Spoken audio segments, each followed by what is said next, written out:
দর্শক, sign news নেটওয়ার্কে আপনাদেরকে স্বাগত। মিয়ানমারের শতাব্দীর ভয়াবহ ভূমিকম্প। 28 মার্চ শুক্রবার দুপুরে মিয়ানমারে আঘাত হানে 7.7 মাত্রার এক ভয়াবহ ভূমিকম্প, যা গত 100 বছরের মধ্যে দেশটির সবচেয়ে শক্তিশালী ভূমিকম্প হিসেবে রেকর্ড করা হয়েছে। এই ভূমিকম্পে প্রাচীন বৌদ্ধ প্যাগোডা থেকে শুরু করে আধুনিক ভবন পর্যন্ত ধ্বংসস্তূপে পরিণত হয়েছে। মিয়ানমারের সেনাপ্রধান মিন অং হ্লাইং মঙ্গলবার এক টেলিভিশন ভাষণে জানান, ভূমিকম্পে মৃতের সংখ্যা এখন পর্যন্ত 2,719 জনে ছুঁয়েছে এবং এটি 3,000 ছাড়িয়ে যেতে পারে।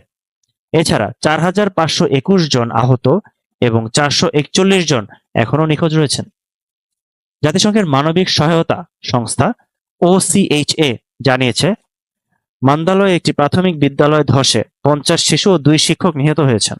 সবচেয়ে ক্ষতিগ্রস্ত এলাকাগুলোতে মানুষ খাদ্য, পানি ও আশ্রয়ের জন্য হন্যে হয়ে ছুটছে। ইন্টারন্যাশনাল রেস্কিউ কমিটি IRC এর তথ্য অনুযায়ী অনেকেই আতঙ্কে রাস্তায় বা খোলা জায়গায় রাত কাটাচ্ছেন, ভূমিকম্পের পরবর্তী ধ্বংসাত্মক আঘাতের ভয়। 2021 সালের সেনা অভ্যুত্থান পরবর্তী গৃহযুদ্ধের কারণে ভূমিকম্প পরবর্তী ত্রাণ কার্যক্রম আরও জটিল হয়ে পড়েছে।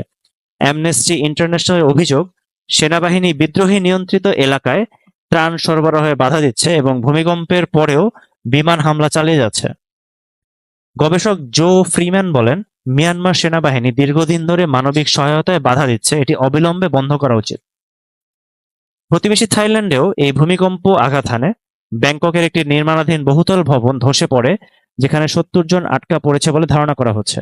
ব্যাংককে উদ্ধারকারী দলের প্রধান বলেন, কোনো অলৌকিক ঘটনা না ঘটলে 13 জনকে বাঁচানো সম্ভব হবে। থাইল্যান্ডের উপ-গভর্নর নিশ্চিত করেছেন, এ পর্যন্ত 13 জনের মৃত্যু হয়েছে এবং তদন্তে নিম্নমানের নির্মাণ সামগ্রী ব্যবহারের প্রমাণ মিলেছে। হাজার হাজার মানুষের মৃত্যু, নিখোঁজ ও গৃহহীনতা এর মধ্যে মিয়ানমার এখন একই সাথে প্রাকৃতিক দুর্যোগ ও রাজনৈতিক সংকটের মুখোমুখি। অন্যদিকে থাইল্যান্ডের ভবন ধস নির্মাণ শিল্পের ত্রুটি নিয়ে নতুন প্রশ্ন তুলেছে। এরকম আরও খবর পেতে লাইক, শেয়ার, কমেন্ট করে আমাদের সাথেই থাকুন।